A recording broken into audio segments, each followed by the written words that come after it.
If there's something that I should do to come out clearly, is my pronunciation clear? Is my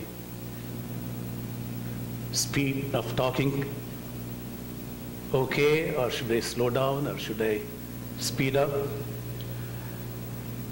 I thank the brother who told me that, I tend to swallow some of my words. I slow down. I want to confess that I'm not used to speaking much. At least for 20 years, I have not spoken much. I just sit in my office and start doing my calculations, and I hardly talk to people even at the office. And so that quietness and not using my speech, I think it has affected. When you don't use it, you lose it. And that's what happened to me. My brain doesn't, all the connections in my brain don't seem to act fast enough to connect my words and my thoughts. So please bear with me. I find it easier to read, because then I don't have to, it's already put in words, so I can do that better while I read. And last week, in the second session, we talked about the theory of evolution. We saw what is reasonable in theory of evolution, or what is not reasonable in theory of evolution. And I didn't have enough time to cover the evidences that the people who believe in theory of evolution have put forward for study, because I didn't have time. But many of you must have left with probably with the interest in knowing what kind of answers do we have for the evidences that the evolutionists have put forward. You can see the list of the steps or the evidences that they have, they rely on. Let me read them to you. One is ancient organisms, the remains of ancient organisms that they find. Second one is the fossil layers, or in other words, the geological column they talk about. Wherever you see in the world, when you excavate deep enough, then you'll find various layers of rock, and you'll find creatures of certain types at different rock layers. So they think the bottommost layer must be the oldest layer, and they believe that the things that are buried in those layers must be the very first forms of life. And as you go up in the layers, when you find the fossils, then you think that fossils in the upper layers are more recent than the older one, the bottom ones. And they try to determine the age of those rocks by different methods. And then they say those creatures lived that long ago. So probably I'll deal with that in little detail now. The other items are similarities. Similarities among organisms alive today, similarities in DNA, and similarities of embryos. And then they also talk about artificial selection and breeding that they do. They think all these are proofs or evidences for evolution. Let's go ahead. Let's talk about similarities in organisms. I think I have just one para to say about that. Similarities in organisms, DNA, and embryos. I believe in a designer. I believe that everything has been designed. So what if the designer chose the same basic functional structure for all these species, because the structure is basic and efficient and nothing is wrong with it. For example, the same engine can be put in an automobile that runs on the road or in a speedboat that runs on water. There are two different species. One runs on road, overcoming the traction of the road. The other one runs on water. It's dealing with fluid mechanics. So two different species, but with the same engine, but modified propellers. So just because you see similar structure in the skeletons of the whales or the birds or the mammals, it doesn't mean that they are evolved from one another. You can't say the boat has evolved from the car. Also, if you see, let's say you see a car engine, you'll find some bolts, and sometimes you'll find the maker of the bolts with their initials embossed on them. Let's imagine a plane crashes around here, and then you're able to go and look at the engine of the plane. And there too you'll find, actually I didn't have time to download and put those pictures of aero engines and car engine, but there are bolts which will have very similar markings on them, very similar screws, very similar bolts. And I have also seen on the internet there are even the rocket engines will have the same parts. So can we say that an aeroplane engine was evolved from a car engine?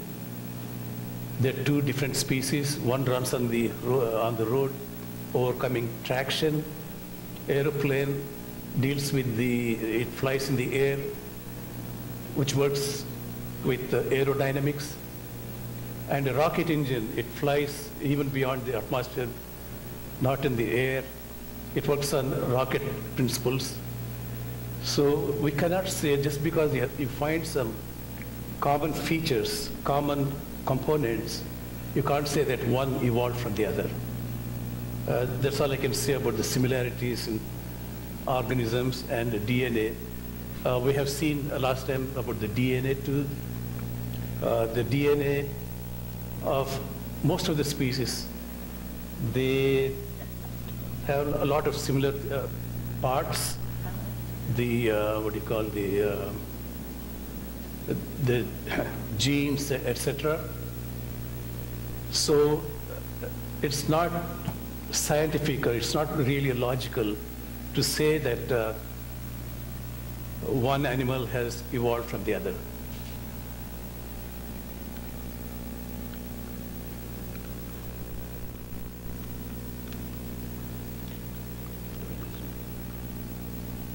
Okay. Talking of ancient organism remains, there has been no tangible scientific proof available for ancient fossils. People may think just because you see some fossils and in certain order, you think there is a scientific proof that the ancient organisms had the evidence of evolution. They normally refer to frozen bodies of ancient creatures like the woolly mammoth. They excavated from Siberia. It was very old, maybe some thousands of years old. It was still preserved. It still had some green grass in its mouth. It got buried very suddenly, and it perished there. It was preserved there for all these years, and they brought out that woolly mammoth. It's not a big one. It's I think baby one. So what they did is they ran tests according to these methods, aging methods, And they took a part from one of maybe its legs, and when they found the date, I think it said 10,000 years. And from the same animal, they take a little sample from another part, and it shows it's about 5,000 years old. So what's wrong with that? I think the aging method they used is not reliable. So there is a problem with the aging method, how they determine age. Okay, that's all I have to say about those 2 points. And now let's talk about this. What are the pillars of evolution theory? Evolution theory depends on long periods of time, which runs into millions or billions of years. And they take support on 3 pillars. One is the Big Bang theory, the geological column, that's talking about the layers of various rocks, and also on the dating methods. Now, the Big Bang theory is a big subject. It takes a long time to talk about it. We don't have the time. And it's really very controversial among the scientists. There are many scientists who believe in it. There are many also who do not believe it. Oh, we will not cover that today. And long ages of geological column and the rock layers where fossils are found. I downloaded some pictures. I thought they're still there. Let's try them. That should explain the folly in dating rock layers. I want to say something about fossils, how they are formed. Fossils always form in sedimentary rocks. I think from basic science you studied in your middle school, there are 3 types of rocks. One is igneous rocks. Igneous meaning it's from molten rock, that is from volcanoes, and they're basically basalts, granites, and rocks like that which come out of the earth in the form of lava, molten. And the other form of rocks are sedimentary rocks. They form because of sedimentation. Running water carries these particles of sand and clay and all that and deposit in layers. And over time, because of their own weight and the weight of the water that is standing on top of them, they get compressed, and in some hundreds of years, they become rock layers. They are called sedimentary rocks. And the only place we find fossils are in sedimentary rocks. And it shows that fossils are formed by organisms or dead animals getting buried quickly in the mud, in the slushy mud that got deposited in that place. Any animal that dies on a dry ground and there was no water, no mud covering it, will never form a fossil, because that will be eaten away by other animals. The wind will blow it away, and it cannot be preserved. The only way it can be preserved is when it's buried in sedimentary rocks. And what happens is, the creature that dies and gets buried, all its cells deteriorate, and as the cells deteriorate, the minerals in the water would come and fill that gap where the cell was. So there's an accumulation of minerals where the dead body was, and that dead body forms a mold for the formation of this rock. None of the fossils are really any part of the animal that died, but it's only the mold of the animal. So the rock would form in the very same shape of that animal. So fossil is not really any part of the original living thing. It's only the minerals that filled in and formed that shape. You can also have fossils of living things like I talked about that woolly mammoth, which is still preserved as a living thing, but they are rare. But most of the fossils in rock layers they're talking about are non-living. I mean, there's no living part at all. They can't get any DNA. They can't get any cell or anything from those fossils. Let's move on. Oh, I think my picture is gone. Let's see this one. Yeah, here is the formation of rock layers. You can see that you can see layers of rock. Let's see if this will work. If you're seeing a particular layer of rock, it will continue for miles together, maybe 10 miles. They were all formed in absolute level because they were deposited by water. Water is always level.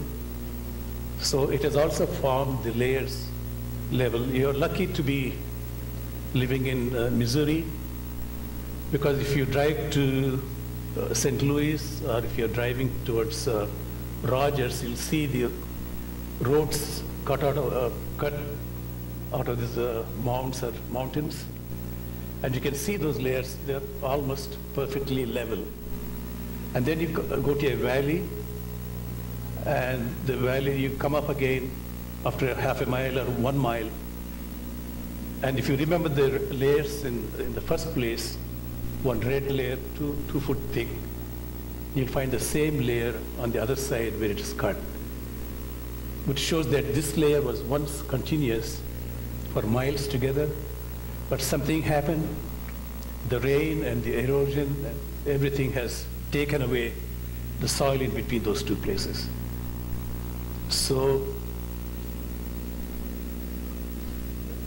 even if you go to the place we go to, the Roaring River, I think, you can imagine all these are in Missouri. They're all sedimentary rocks. They have been deposited by water, and the water was standing probably hundreds of feet on top of that. And when was that? We know that the science shows that they were formed underwater by depositing in layers. And most geologists, they don't know when it happened. But we, as Christians, we know when it happened. Can you say when it happened? During the flood. And anytime you drive to Rogers or St. Louis, I think you have very direct evidence for you why you should be able to believe in the Bible story. Here is a picture, a diagram of layers, and you can see what the geologist says. Okay, they have excavated, and they say top layers that may be about 500,000 years, and then there's 1 million years old, and it would have taken another 500,000 years for forming this layer, and then maybe 1 million years for that, maybe 1.5 million years for that. That's how they decide the age of those layers. And suppose they find a little fossil in that layer where they put that arrow,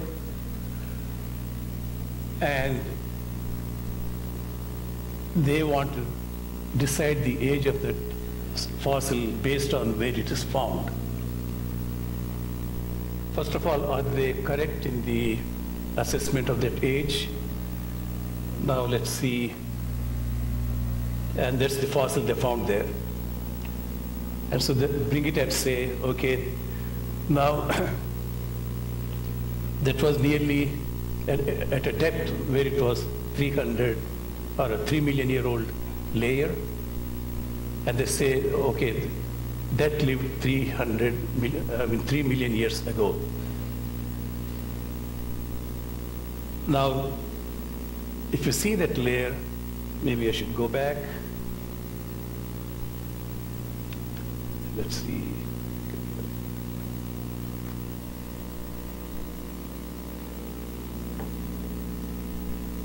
Let's say it's 2 feet from the bottom. So each foot, let's say it represents about 100,000 years.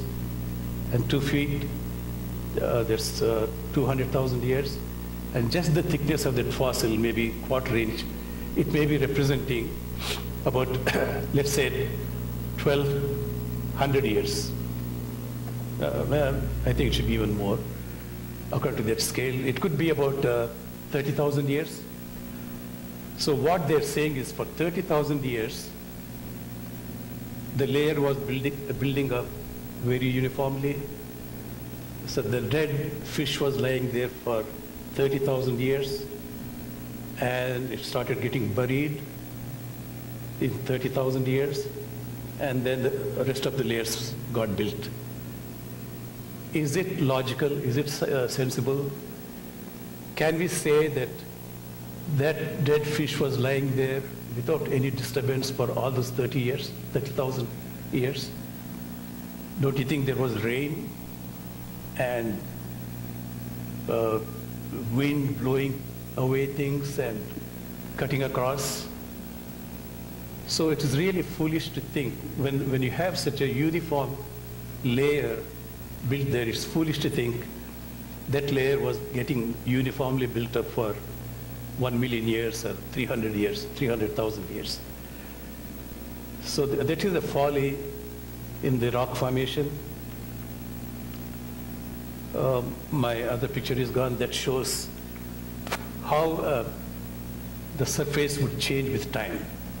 Let us say you build a nice level ground in your field.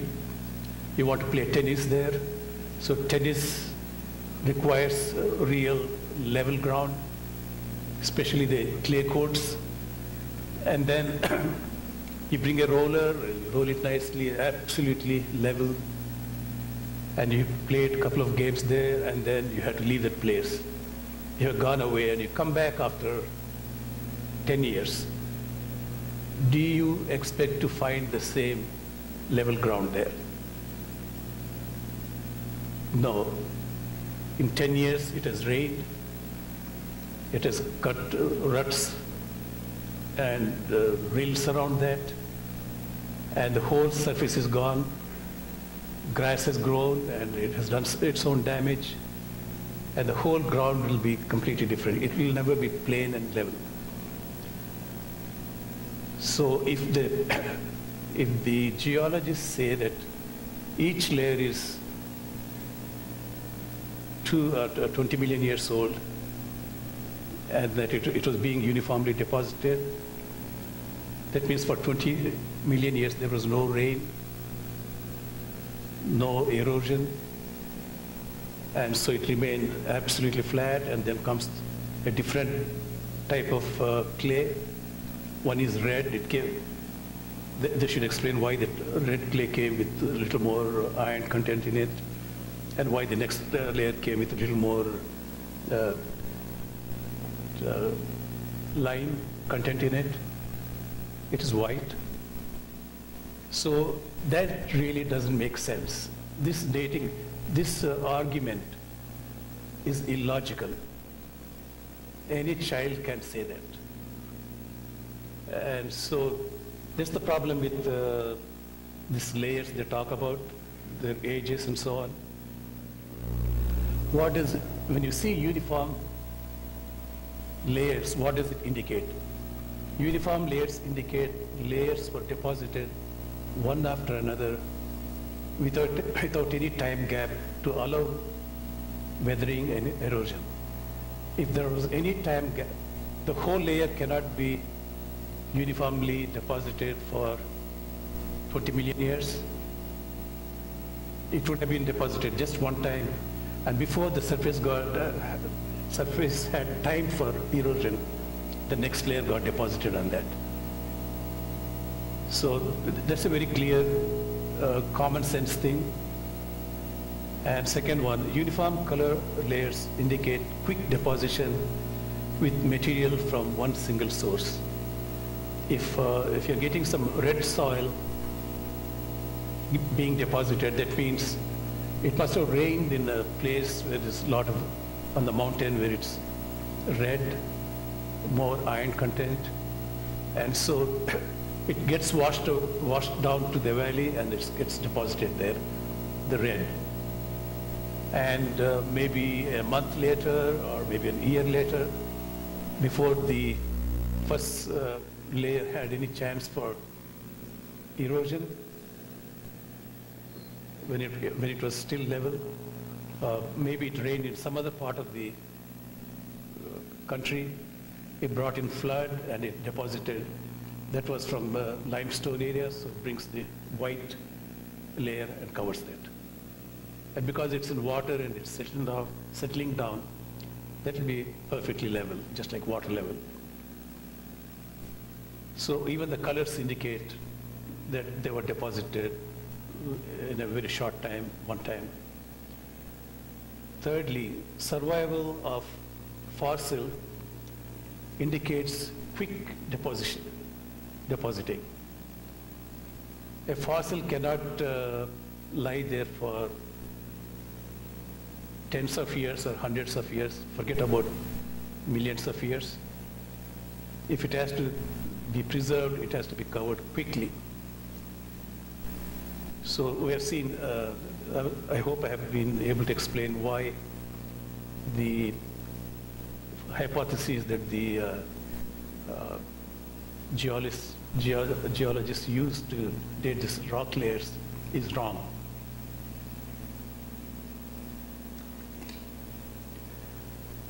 Because they use some dating methods. One is carbon-14 method for dating remains. You can use carbon-14 only for dating living things, living organisms that have died. If you can use it where there is carbon, because only living things have carbon, and they test the carbon content, the isotopes and so on. So we have just like the example I gave about dating the woolly mammoth, they can make mistakes. It's not foolproof, and that method is not without faults. The other method of dating is what they call radiometric dating. That is by measuring some of the radioactive substances found in the rocks, how they deteriorate with time. The unstable elements like plutonium and stuff like that, they decay with time. They have half-a-life of certain millions of years or thousands of years. They'll find the ratio of the fresh material there and how much is deteriorated material, and by that they want to extrapolate the age of that rock. But that can be wrong too, because in the sedimentary rocks where the fossils are found, the rock material must be from some other part. We don't know what its original composition was, and already there must have been some radioactive decay, and those particles are brought and deposited here. It doesn't mean that was their composition when the fossil was buried there. That was probably the composition where it existed before that was brought down and deposited there. So that is also a very faulty. There are many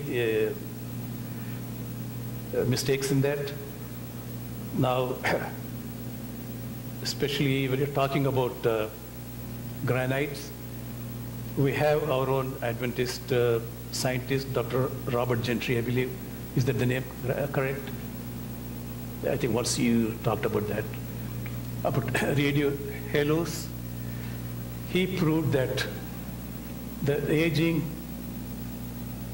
of the granite rocks normally used by geologists is wrong, because he found that there are evidences that the age of those rocks can be very, very short. I mean, they would have been formed maybe in hundreds or maybe a couple of thousand years ago.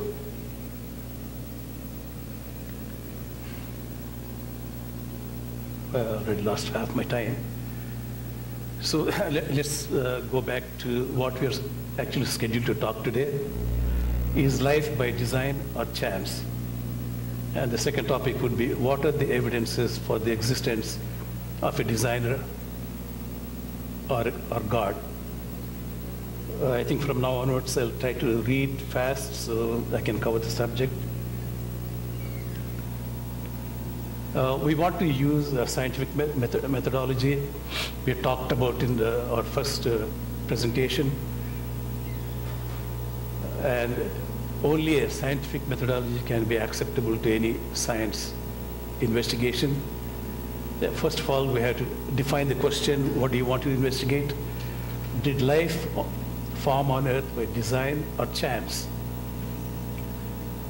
So for that, we have to gather some resources. That will be the next step. And then we study those resources. We analyze and then critique the information that we gathered. And then we draw our conclusions. And then publish our results. So let's go to gathering information and resources. So in that, let's study about how do living organisms differ from the non-living matter. I have already covered this in my last presentation, but for the sake of people who are not here in the last presentation, I will not explain, but I'll quickly read through. Living things have voluntary movement, whereas non-living, they don't have any movement. It stays where it's put, unless some force moves it. And living things depend on energy. They have to have energy for living, so they must eat. They have to supply their energy by eating. All living things eat, even the germs or the big whale or elephant. Requirement of water and air. Electricity, we all run on tiny currents in our body, electricity. Living things all grow from babyhood to adulthood. They reproduce, and they have a complexity, yet perfection in their structure. Multiplicity of components, yet unison. Then infallibility in reproducing exact same species. We talked about it last time. And sex, which is a unique component in reproduction, the universal concept of male and female. There are examples of asexual reproduction, like the single-cell bodies, creatures, they do by cell division, reproduce, and there are also some insects and some certain mammals are known for self-fertilization and then reproduction. But that's very rare. But universally, this two-component, I don't know why, but that's the most efficient method, I think, for avoiding defects and problems. So whether it is evolution or whether it is creation, that's the only most efficient method we have seen. And I believe, as a believer in creation, I believe that's a wonderful, wonderful method of design for procreation. Now, self-preservation and striving to live for eternity, fighting decay, fighting against the second law of thermodynamics, because second law says everything decays naturally. It never gets better, but it always decays from a present state to a decayed state. And all living things have instinct. They have senses. They say 5 senses or even more. They have emotions. They have intelligence. They can take decisions and judgment. One interesting example is I had a lot of ants crawling in my kitchen. So I bring a bait, ant bait, and keep it close to their path. And then I watch. I thought they're all going to rush towards the bait and start eating that and die instantly. But I was surprised. A lot of ants came, looked at the bait. They made their own decision. Some of them ate the bait. Some of them waited there. They thought for a while, and they had a decision. They took a judgment. They said, no, I'm on its own business, on whatever mission it was going, and then they proceed on. So it's interesting when you see these insects and living things, how God has created with that capability for deciding. Then you have symbiosis. Then they have sense of ethics. They have sense of beauty, entertainment, and fun, extreme variety, and they exhibit beauty not just for fun, but for pleasure. They make sound and music for pleasure. They use camouflage, deceit, and mimicry. They have wit, they have the battle of wits, development without research, no recalls in the fossils you see. They have adaptability to environment. They are innovative, they make things. And all of them have DNA, the most wonderful molecule. And all of them die. A dead thing doesn't die because it's already dead. It didn't have a life at all. So those are the things I could just think about and list them. So what do we see in whatever I read now? You see a design. The living things will not have all these properties unless they have been designed. Next we go to the cells, the building blocks of organisms. Cells are the main building blocks by which any living organism, from the tiniest monocellular bacterium to the largest of the whales or dinosaurs, are built off. Cells are very tiny, some 10 microns to 20 microns in size. You can accommodate 200,000 big cells to 800,000 small ones, placed side by side on a little 1-cent coin. That's how small they are. And although they're so small, these are the parts in a cell. This is a human cell. We're seeing about 14 different parts in it. And each part is a marvelous component, marvelous organ. They call them organelles. So we have seen, checklist. We have seen what the differences between living and non-living that prove that there is design behind it. We have seen cells. We know that there is a design about them. And let us see what is the difference between design and chance, because the evolutionists they talk about chance. Everything happened by chance. They were lying there for about 2 billion years, and then suddenly that molecule starts replicating itself, and it happened by chance. And then something else happens, it happened by chance. So they talk about chance and huge amounts of time. Design requires, what is design? Design requires a thinking mind, a desire, or a goal, or a target, what it wants to design, an efficient plan, and a method, and tools and equipment for achieving the target, and finally, training for, it also needs some training to make that product. Examples, the room where you slept in last night, the bed you slept on, the pillow, the blanket, your clothes, even the little buttons on your dress, everything that you touch from the time you woke up to the time you go back to your bed was designed. And they're made by huge factories, very sophisticated machinery, even the buttons. So you are familiar with design. You're using it every day.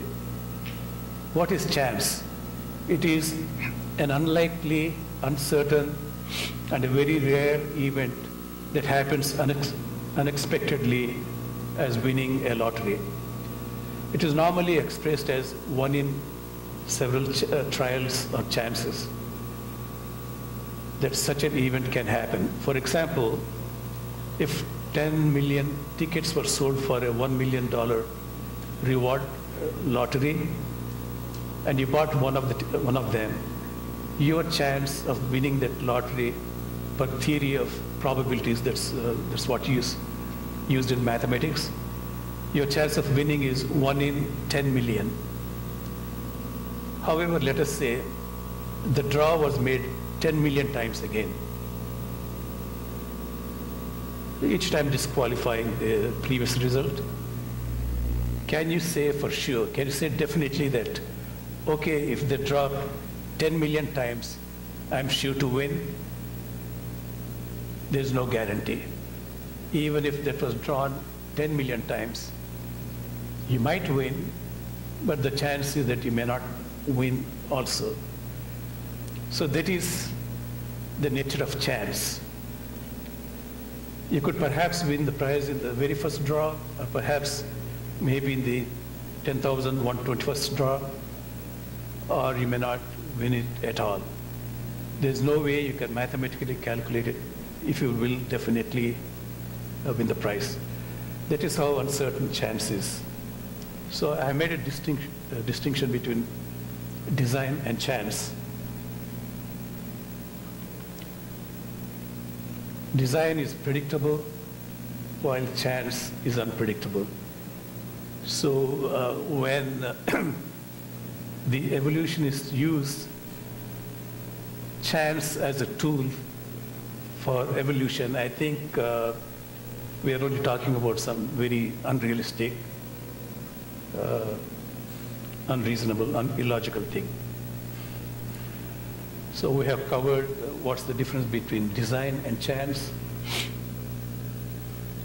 Let's talk about evidences of design.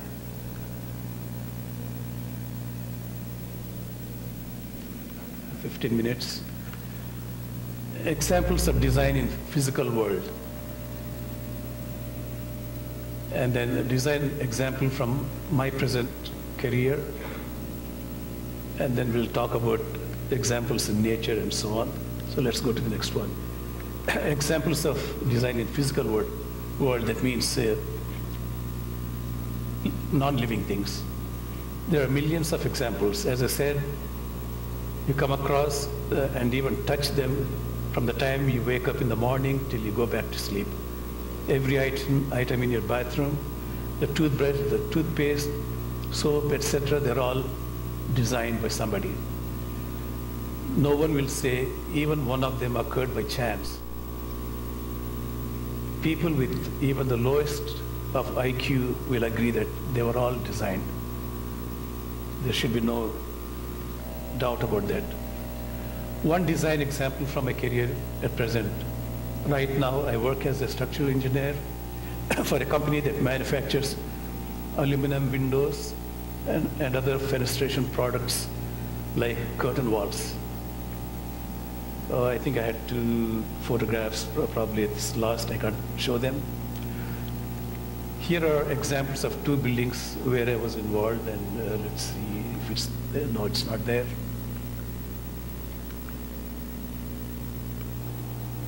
Okay.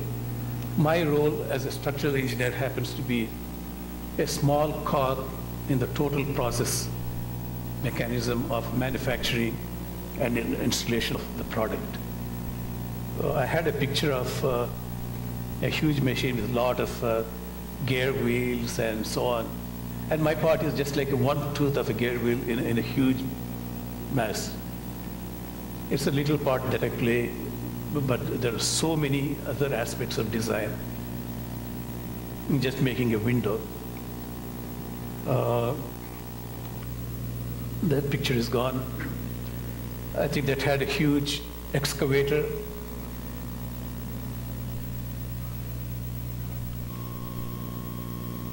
Now, aluminum is the most commonly existing metal in nature. However, it costs a lot to extract it.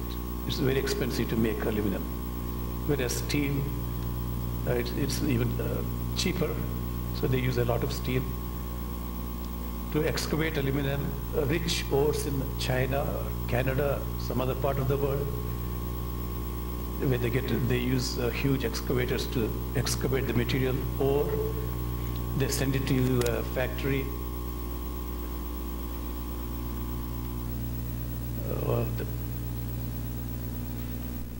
Okay, something like that, which occupies maybe 1 square mile or so, even more. It's taken there, it is melted there, and then they control its composition. What we use is an aircraft grade aluminum, which is really strong. They alloy it and add some other magnesium and other additives and make it strong. And then it comes to our factory. And then when it comes to our factory, we start producing them. And these are the design steps for windows we make. Find out what the architect wants the windows to look like. Then the product designers they think of the shape and size of the members to be used to fulfill that requirement. Then we have thermal engineers who use the computers to analyze and predict the heat transfer from through the window. Because now the architects want to save energy, they want real efficient, thermally efficient windows. So there are engineers designing ways and methods to see that little heat is lost between inside and outside. That's one aspect of the design. Then structural engineers like me, we check if the aluminum members are strong enough for various loads expected to impact the window. In Missouri, the loads are small, the wind loads, etc. But in Florida and other places, the wind can be very strong. So depending on where we are going to use those windows, we calculate what is the load depending on the wind speeds, etc. And then we design the window. Also, we need to calculate the loads due to earthquake, the effects of the earthquake, how it's going to move, and what kind of the movement is going to, what kind of loads it's going to apply to the window. All these things we have to do as structural engineers. We also calculate the thermal effects, how much it's going to expand, contract, and what that's going to do to the window, the loads on them. We also calculate the loads due to accidental blasts, like in a chemical factory, and I think I'm running out of time. So there are a lot of aspects of design that even a little portion of us do, but there are many, many aspects of design. After all this, we have to do testing. We send it to, if it is a blast resistant window, we send it to Texas, where a military institution, they test our windows against real blasts with all high-speed cameras and so on. And not only that, we have to also prove by calculations that every screw, every component of that is designed. And the design also includes acoustic for sound transmission, the design for electronic proof. That means if you're talking in the building, especially the government building, Mr. Trump is talking some secrets with his people that they should not, they can travel through the windows, the glass, and everything is insulated against electronic transmissions. And we make solar windows and so on. So I was just trying to impress you with the complex things that go on in a design. I think every other window manufacturer also does that. If you are impressed with the design aspects of the windows, or the spaceships, or the computers, which are even much more complex than what we do, that is nothing in complexity of design in the structure that is in a simple cell of an organism. A living cell is way more complex than the most complex things we're able to design. There you see the cell, and I was going to explain what each of those components does. For example, you're seeing in the second line, plasma membrane. This is made up of 2 fatty acid building layers with components, some of which are water loving and some water hating. So there are 2 membranes. One membrane loves water, the other one doesn't. It hates. And immediately, as an engineer, I can see they're talking about a pumping system, what we call osmotic pumps. It attracts water, and once it comes in between the layers, the second layer will pump it. It hates water, so it expels it. So we see all kinds of engineering aspects in very little creatures, parts of our body.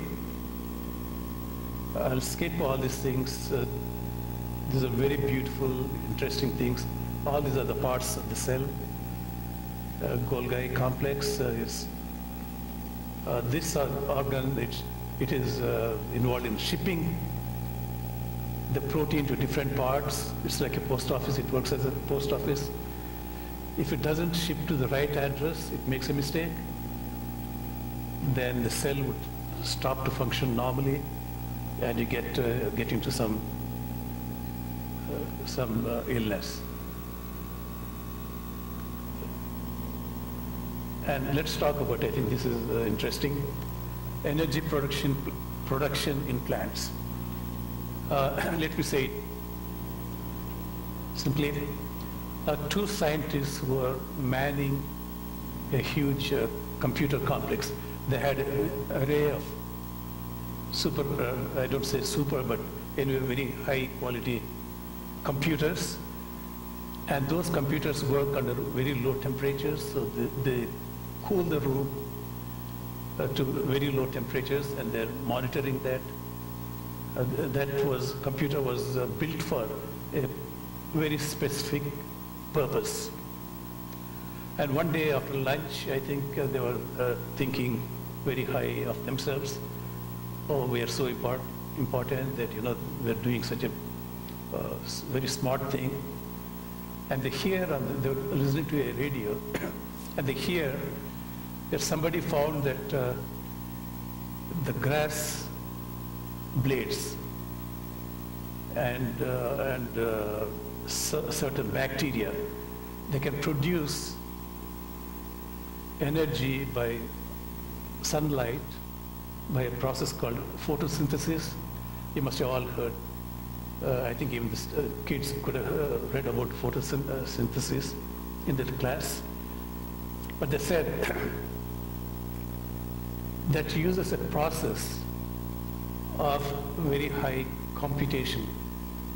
What their computers were doing under this huge array of computers were doing in a low temperature, the grass was able to do exactly the same thing in normal temperature outside. All the computing, the sunlight, the photons hit the grass, and that activates some other particles, and it goes and does something else, the chain reaction, and then it goes to the cell, and then the cell uses that energy for creating its food. And they call it quantum biology, and that surprised a lot of people. So is that design or is it chance? So if this is not design, what else is? Other examples of design in organisms. I think there are literally thousands of them. And NASA findings. I think I just ran out of time, but there's more material. There are a lot of things required for life to exist, and the scientists from NASA have calculated that there are one followed by 15 zeros chance of finding life in other planets, because Earth happens to be one planet where there are a lot of factors that came together for allowing life to exist here. So that shows it's not chance, it's a design. I think we have covered most of it. Now, drawing conclusions, I want to use some junior scientists here to come and help me. Can I request Regina's daughter and Mackenzie to come here. I'll ask you some questions and you just have to answer them, okay? Please come.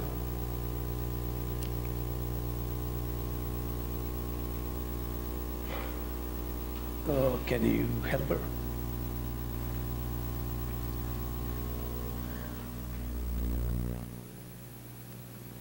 Oh gosh,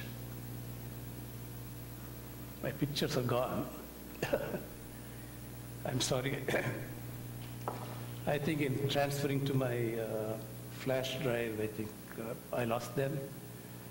Anyway, I had a picture of rock. Like, let's say we're going out for a hike in one of the parks, state parks, and then we come across rocks. Would you say that they were made by somebody, or do you think they're naturally occurring there? Natural or made by somebody? Natural. Yeah, I think they can distinguish it as natural. Suppose we are going still further and then we find some stone tools, arrowheads and spearheads. You have seen them, didn't you? And if I ask you, I lost those pictures, but if I asked you, are they natural or are they made by somebody, what would you say? It's made by somebody. Somebody has designed them. So you can easily distinguish between what is natural and what is designed, right? And then you go further and then you'll find a rat trap. Immediately you can recognize that as a rat trap, right? Because you have seen. And do you say it's natural or somebody made it? Somebody designed and made it. So you see design there. And the most interesting, then we walk still further and then find a plant. The plant has leaves like this and some kind of, let's say, spines on them. Each leaf is like that. Unfortunately, I lost the picture here. And you'll find some insects in them. And that's interesting, so we want to spend a little time and look at it. And there's one leaf without any insect in it, and it's open. An insect comes and lands on that, and suddenly it closes them. It's two petals and traps the insect inside. And then it's just like a rat trap.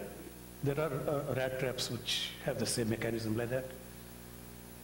So this has that rat trap. So when you look at it, do you think it's chance made it or designed, somebody designed that?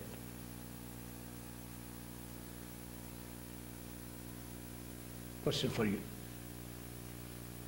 Yeah.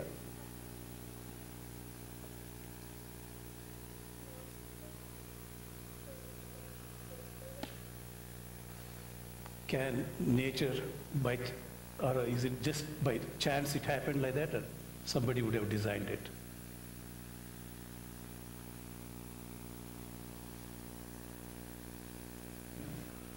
Could God design it? So it has to be designed by somebody, right?